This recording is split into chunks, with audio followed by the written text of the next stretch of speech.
नाज़रीन, शेर अफजल मरवत का घर तो गिरा दिया गया, लेकिन घर गिराने के साथ साथ उसके घर से जनरेटर और सोलर पैनल भी उठा लिए गए। शेर अफजल मरवत का किसके खिलाफ कार्रवाई करने का प्रोग्राम है? कुछ 60 करोड़ रुपया हर्जाना लेने जा रहे हैं शेर अफजल मरवत साहब। किससे लेने जा रहे हैं ये हम तफसीलात बताएंगे आपको आज के प्रोग्राम में। इस्लामाबाद हाई कोर्ट ने इमरान खान के खिलाफ केसेस के फैसलों को महफूज करने का आलमी रिकॉर्ड बना लिया है। अब नया केस जिसके ऊपर इमरान खान को सबसे ज़्यादा ख़तरा है वो है साइफर का केस। और आप ये देखें कि एक तरफ तो हाई कोर्ट में इमरान खान के केसेस के फैसलों को महफूज किया जा रहा है और डिले किया जा रहा है, लेकिन ट्रायल कोर्ट जो कि स्पेशल कोर्ट है उसको क्या इतनी जल्दी थी कि उसने इमरान खान का जो साइफर केस है उस पर फर्द जुर्म भी आयद कर दी। ये फर्द जुर्म किसके कहने पे आयद की गई और क्या ये फर्द जुर्म इमरान खान के लिए फांसी का फंदा साबित होगी?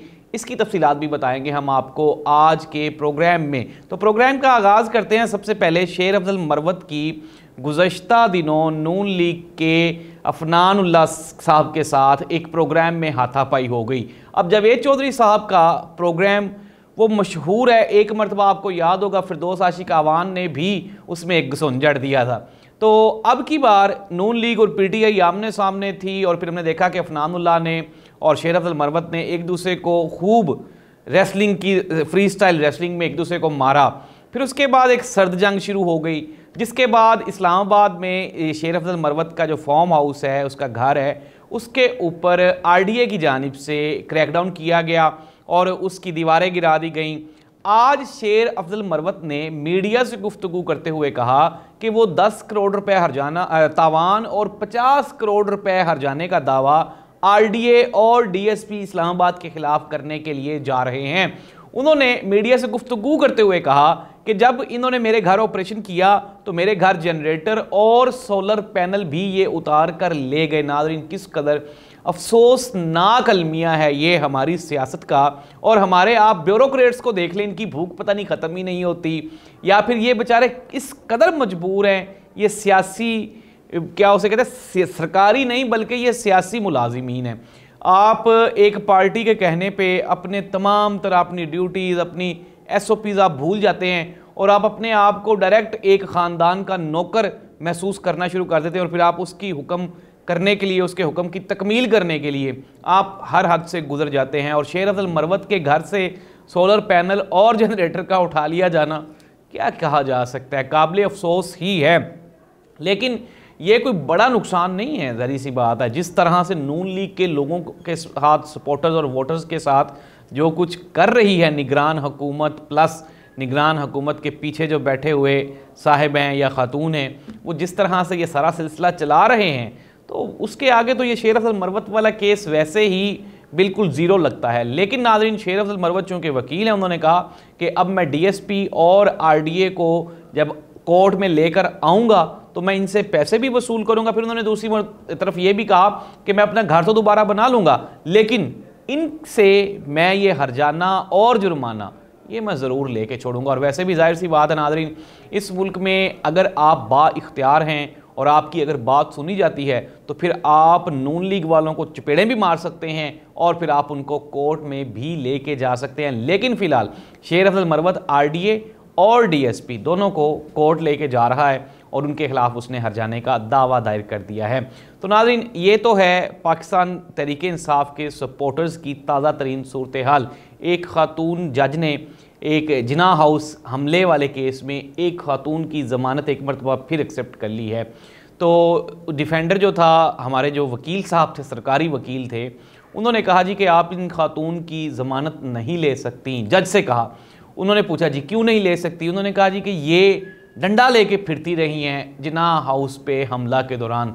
तो जज साहबा ने कहा कि आपके पास इसका कोई सबूत है या फिर कोई वीडियो है तो ले आएँ। तो उस पर सरकारी वकील ने कहा जी मेरे पास तो कोई सबूत नहीं है। तो नाज़रीन, इसी तरह से ये सारा के सारा केस चल रहा है। अब 9 मई के वाक़यात में सियासी हरीफ और सियासी मुखालफीन को लताड़ने और पछाड़ने के लिए आपको पता है एक बड़ी खूबसूरत सी चाल चली गई, जिसमें नून लीग ने पीटीआई के बड़े अहम ओहदेदारान को ना सिर्फ अगवा करवा दिया, उठवा दिया, उनके खिलाफ एफआईआर करवा दी, ये हम सब लोग जानते ही हैं। तो बहरहाल एक अच्छी रवायत है कि खातून जज ने एक खातून वर्कर की बेल एक्सेप्ट कर ली है।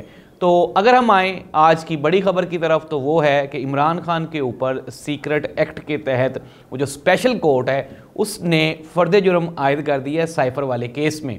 अच्छा, एक तरफ तो मैं हम सब लोग जानते हैं कि इस्लामाबाद हाई कोर्ट में चीफ जस्टिस इस्लामाबाद उन्होंने इमरान खान का साइफर वाला केस हो या फिर इमरान खान साहब का तोशा खाना केस हो, अलकादर ट्रस्ट हो, वो सारे केसेस के फ़ैसले उन्होंने कर के महफूज कर लिए हैं। और एक मोहतात अंदाजे के मुताबिक एक दोस्त बता रहा था कि एक आलमी रिकॉर्ड बन गया फ़ैसले महफूज करने का। हमने कल भी इस पर प्रोग्राम किया था कि फ़ैसले महफूज क्यों होते हैं।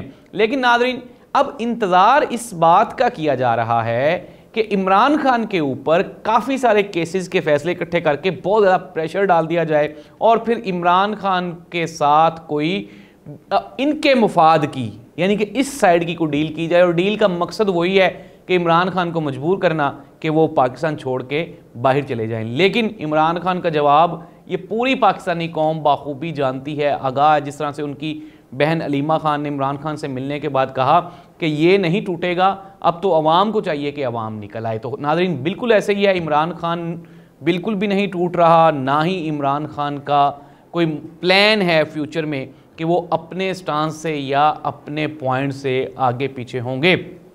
तो मजबूरन अब क्या किया जा रहा है, अब इमरान खान के ऊपर आहिस्ता आहिस्ता प्रेशर बढ़ाया जा रहा है।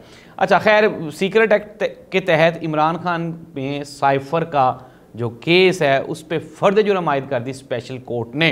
तो अभी जो इमरान खान के वकला हैं उन्होंने कहा जी कि हमने तो नकलें भी नहीं ली अभी तक, ना ही, और फिर दूसरी जानिब उन्होंने ये मौक़िफ़ अपनाया कि चूँकि अभी इस्लामाबाद हाई कोर्ट में इनका केस का फ़ैसला हो गया और महफूज है, तो इसलिए ट्रायल कोर्ट तो उसके ऊपर फ़र्द जुर्म आयद कर ही नहीं सकती। लेकिन नाज़रीन, ये पाकिस्तान है, यहाँ पे कुछ भी कभी भी मुमकिन है और यहाँ पे सारा कुछ चल रहा है। तो इस तरह से ये है नाज़रीन पाकिस्तान की ताज़ा तरीन सियासी सूरत हाल।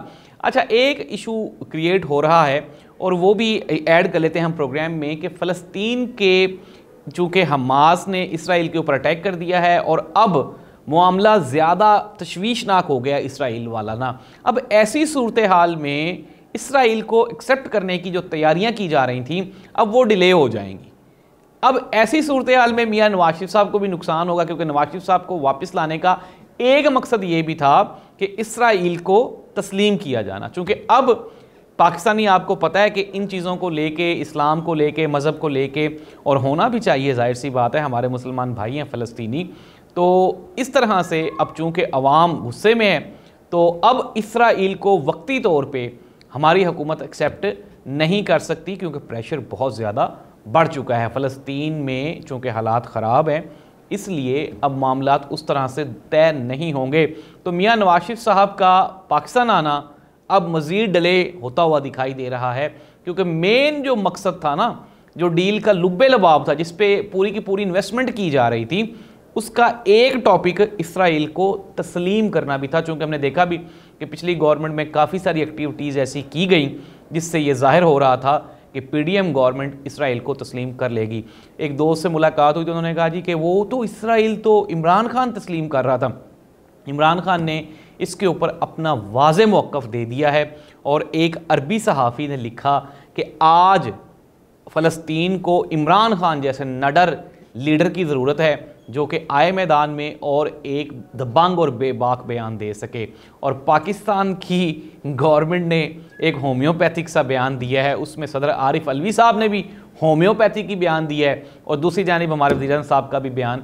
वो ना ही तो फ़लस्तीन, हमें पता ही नहीं चल रहा कि हम फ़लस्तीन की साइड पे हैं या फिर इसराइल की साइड पे। अच्छा, वैसे ये भी है कि हमारे कहीं भी होने से कोई इतना ख़ास फ़र्क तो नहीं पड़ता, लेकिन नाज़रीन, इखलाकी लिहाज से हमें अपने फ़लस्तीनी मुसलमान बहन भाइयों की मदद करनी चाहिए और उनकी सपोर्ट जितनी हम हो सके करनी चाहिए। देखिए, मैं बिल्कुल, मेरा एक वाज़े मौक़िफ़ है, मैं दुनिया में जंगों के शदीद ख़िलाफ़ हूँ। मैं ना ही तो चाहता हूँ कि इसराइली फ़लस्तीनियों पे जुल्म करें, और ना ही मुझे कोई खुशी होगी कि अगर कोई फॉर एग्ज़ाम्पल अगर इसराइली भी कोई मारा जाता है तो वो भी इंसान ना। अब शायद मेरी इस बात पे कई लोगों को एतराज़ भी हो, लेकिन मैं ये चाहता हूँ कि इसराइल चूँकि जुल्म करता रहा है फ़लस्तीनियों पे। अब जाहिर सी बात है हमास ने बदला लिया, लेकिन मामलात का बैठ के हल करना ये सब के मुफाद में है, क्योंकि दुनिया अब तीसरी जंग अज़ीम की पोजीशन में नहीं है। हालात आपको पता है, मामलात बड़ी तेज़ी से बदलते हैं। ऐसे ऐसे वेपन्स हैं जिसके साथ दुनिया 1 या 2 दिन में पूरी की पूरी ख़त्म हो जाएगी। तो अभी दुनिया को कायम रहने दें। खुदा रहम करें इंसानियत पे। अल्लाह पूरी दुनिया के इंसानों का हामी और नासिर हो। अल्लाह हाफ़िज़।